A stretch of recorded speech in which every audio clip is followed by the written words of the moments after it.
Hi ಎಲ್ರಿಗೂ ನಮಸ್ಕಾರ. ನಾನು ನಿಮ್ಮ ವಿನುರಾಜ್. ಇದು ಟ್ಯೂಸ್ಡೇಯ ವೀಡಿಯೋ ಆಗಿರುತ್ತೆ. ಟ್ಯೂಸ್ಡೇ ಸ್ವಲ್ಪ ಕೆಲಸ ಇತ್ತು ಅಂತ ಕಾಲೇಜ್ ಹತ್ರ ಹೊರಟಿದ್ದೆ. ನನ್ನ ಹಸ್ಬೆಂಡ್ ಮೆಟ್ರೋ ಸ್ಟೇಷನ್ ಹತ್ರ ಡ್ರಾಪ್ ಮಾಡಿದ್ರು. ಅಲ್ಲಿಂದ ನನ್ನ ಮೇಲೆ ಬಂದು ಕಾಯಿನ್ ತೊಗೊಂಡು ಆಮೇಲೆ ಮೆಟ್ರೋ ಬರೋಕ್ಕೆ 6 ಮಿನಿಟ್ಸ್ ಟೈಮ್ ಇತ್ತು, ವೆಯ್ಟ್ ಮಾಡ್ತಾಯಿದ್ದೆ. ಫೈನಲಿ ಮೆಟ್ರೋ ಬಂತು. ನಾನು ಮೆಟ್ರೋ ಹತ್ಕೊಂಡು ಮೆಜೆಸ್ಟಿಕ್ ಬಂದು ಇಳ್ಕೊಂಡು ಮೆಜೆಸ್ಟಿಕ್ಕಲ್ಲಿ KSRTC ಬಸ್ ಹತ್ಕೊಂಡು ನಮ್ಮ ಊರಿಗೆ ಟಿಕೆಟ್ ತೊಗೊಂಡು ಕೂತಿದ್ದೆ. ಇದು ನಮ್ಮ ಮಧುಗಿರಿಯ ಬೆಟ್ಟ. ಅಲ್ಲಿ ಕೆಳಗಡೆದು ಕೋರ್ಟ್. ನಮ್ಮ ಮಧುಗಿರಿ ಬೆಟ್ಟ ಬಂದು ಏಷ್ಯಾದಲ್ಲೇ 2ನೇ ಸ್ಥಾನ ಹೊಂದಿರೋ ಏಕಶಿಲಾ ಬೆಟ್ಟ. ಆಮೇಲೆ ಅಲ್ಲಿಂದ ನಮ್ಮ ದಂಡಿ ಮರಮ್ಮಂಗೆ ಒಂದು ಕೈ ಮುಕ್ಕೊಂಡು ಆಮೇಲೆ ನಮ್ಮ ಕಾಲೇಜ್ ಹತ್ರ ಬಂದೆ.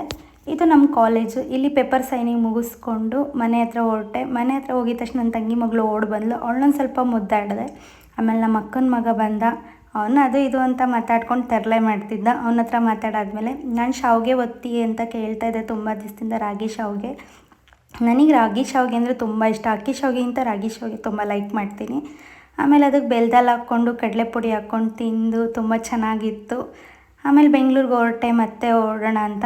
ನಮ್ಮಣ್ಣ ಇರಲಿಲ್ಲ ನನ್ನನ್ನು ಡ್ರಾಪ್ ಮಾಡೋಕ್ಕೆ. ನಮ್ಮೂರಿಂದ 2 ಕಿಲೋಮೀಟ್ರ್ ಆಗುತ್ತೆ, ಅಲ್ಲೋಗಿ ಬಸ್ ಹತ್ತಬೇಕು. ಆಮೇಲೆ ನಮ್ಮಮ್ಮ ನಾನೇ ಬರ್ತೀನಿ ನಡಿ ಅಂತ ಇಬ್ಬರು ನಡ್ಕೊಂಬಂದ್ವಿ. ಆಮೇಲೆ ಅಲ್ಲಿಂದ ಬಂದು ನಾನು ಬಸ್ ಸ್ಟಾಪ್ ಹತ್ರ ಬಂದ್ವಿ. ಇನ್ನೇನು ಬಸ್ ಸ್ಟಾಪ್ ಹತ್ರ ಬಂದರೆ ಎಷ್ಟೊತ್ತಾದರೂ ಬಸ್ಸೇ ಬರಲಿಲ್ಲ. 1/2 ಅವರ್ ವೆಯ್ಟ್ ಮಾಡಿದ್ವಿ. ಆಮೇಲೆ ನಮ್ಮ ಮಾವನ ಮಗಳು ಬಂದು ಅವಳ ಹತ್ರ ಸ್ವಲ್ಪ ಮಾತಾಡಿಕೊಂಡು ಆಮೇಲೆ ಅವಳು ಮತ್ತು ಅಮ್ಮ ನನ್ನ ಬಸ್ ಹತ್ತಿಸಿದ್ರು. ಆಮೇಲೆ ನಾನು ಟಿ ದಾಸಲ್ಲಿ ಇಳ್ಕೊಂಡು ಮೆಟ್ರೋದಲ್ಲಿ ಬಂದೆ. ಆಮೇಲೆ ನನ್ನ ಹಸ್ಬೆಂಡ್ ಬಂದು ಕರ್ಕೊಂಬಂದರು. ಅಲ್ಲೇ ಹೋಟೆಲಲ್ಲಿ ಊಟ ಮಾಡ್ಕೊಂಬಂದ್ವಿ. ಇದಾಗಿತ್ತು ಇವತ್ತಿನ ಬ್ಲಾಗ್. ಇಷ್ಟ ಆದರೆ ಲೈಕ್ ಮಾಡಿ, ಶೇರ್ ಮಾಡಿ, ಕಮೆಂಟ್ ಮಾಡಿ, ಸಬ್ಸ್ಕ್ರೈಬ್ ಮಾಡಿ. ಬಾಯ್. ಲವ್.